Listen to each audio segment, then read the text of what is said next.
어제 코스피는 오르고 코스닥은 내렸습니다. 시장에 저 PBR주가 새로운 테마로 등장했습니다. 기업의 자산 가치보다 시가총액이 낮은 저 PBR주가 정부의 정책 기대감에 크게 오르면서 시장의 판도를 바꿨습니다. 어제장 복귀하면서 이 부분 자세하게 살펴보겠습니다. 지수부터 보면 코스피가 0.89% 올라 2,506포인트에 마감한 반면 코스닥은 2.16% 하락하면서 819.14의 장을 마쳤습니다. 코스피가 2주 만에 간신히 2,500선을 되찾았지만 코스닥은 시장의 자금이 대형주로 쏠리며 하락했습니다. 유가증권 시장에서 외국인과 기관의 자금이 동시에 유입되면서 지수의 상승을 이끌었습니다. 특히 외국인이 7거래일 연속 순매수를 하고 있어서 시장 박스권 탈출 기대감은 커지고 있는데요.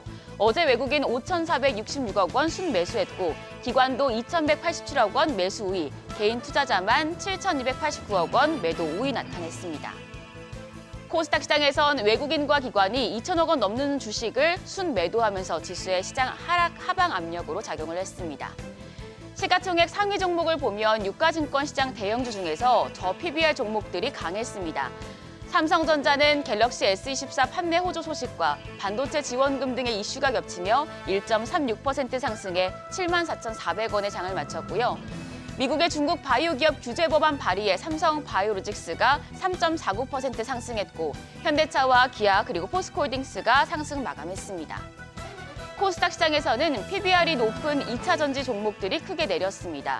에코프로비엠이 하루 만에 다시 7% 가까이 하락했고 에코프로도 2.8% 약세로 마감했습니다.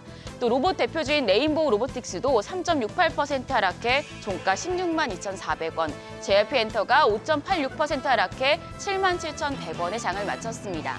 엔캡만 북미 2차 전지 시장 점유율을 확대한다는 계획에 25.09% 급등하면서 종가 16만 9,500원, 시총 9위에 자리했습니다. 환율은 60전 떨어져서 1,335원 70전에 거래를 마쳤습니다. 지금 시장의 관심은 주가 순자산 비율이 낮은, 그러니까 저평가돼 있는 저 PBR주로 쏠리고 있습니다. 어제 유통과 건설, 에너지, 금융 등 대표적인 저 PBR 업종에서 시세가 나왔습니다. 이 PBR주가 오르는 이유는 금융당국에서 추진 중인 기업 밸류업 프로그램 때문입니다.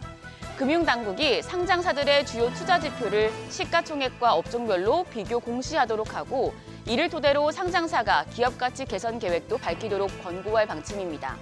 주주 가치를 높이는 계획을 내놓지 않은 저 PBR 기업은 정부가 리스트를 만드는 안도 고려 중인데요. 앞서서 일본에서 이런 방식으로 주식시장 활성화에 나서서 30년 장기 박스권을 돌파한 적이 있기 때문에 우선 증권가에서는 우리 시장도 정부 부양 의지를 확인한 부분을 우호적으로 해석하고 있습니다. 대표적인 저 PBR 업종인 도소매 섹터인데요. 이 섹터 내에서도 자기자본 이익률, ROE와 부채 비율 등을 고려해서 선별 접근해야 한다는 분석이 나옵니다. 키움증권은 유통업체들 중에선 PBR이 낮으면서도 부채 비율도 낮은 현대백화점을 주시하라고 밝혔고요.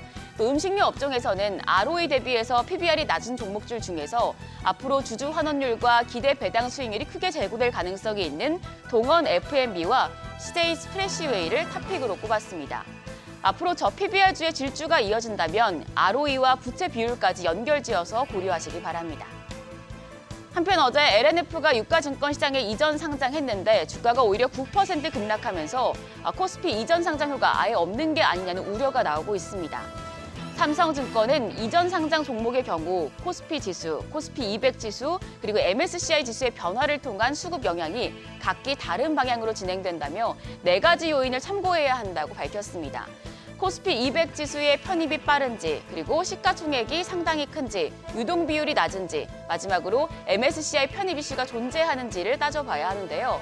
LNF의 경우에 추가적인 MSCI 편입 이슈가 없었으며 유동 비율도 69% 정도로 높은 편이어서 긍정 요인이 낮았다는 분석이 나옵니다. 앞으로 이전 상장 가능성이 있는 종목들 중에서 주가 상승 가능성이 큰 기업은 HLB가 해당합니다.